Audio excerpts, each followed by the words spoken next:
হ্যাঁ, ওনার কাছে বিবাহের প্রস্তাব পাঠিয়ে দিলেন। লম্বা ঘটনা আপনারা জানেন সকলেই, ইতিহাসের মধ্যে আছে, তারিখের মধ্যে আছে ঘটনা। খাদিজাতুল কুবরা রাদিয়াল্লাহু তাআলার সাথে বিবাহ বন্ধনে আবদ্ধ হলো। নবীজির চরিত্র দেখে, আদর্শ দেখে একজন মহিলা সে তার বিবাহের জন্য প্রস্তাব করেছেন আল্লাহর রাসূলকে।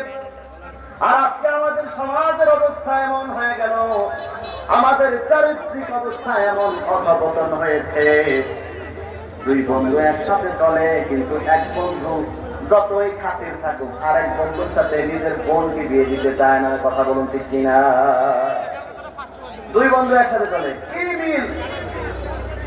আপনি যদি বলেন এত মিল মহব্বত ভালো, তাহলে তুমি তো বন্ধু মানুষ, তোমার তো একটা বোন আছে, তোমার বোন দ্বারা তার কাছে দিয়ে দাও। কি বলেন, দিবে? সমাজের 98% বন্ধুই তার বোনকে বন্ধুর কাছে দিয়ে দিবে না। কেন দিবে না? কারণ একজন মানুষের আসল চরিত্র যদি আপনি জানতে চান, যাদের থেকে আসল চরিত্র জানতে পারবেন তার মধ্যে একজন হচ্ছে তার বন্ধু।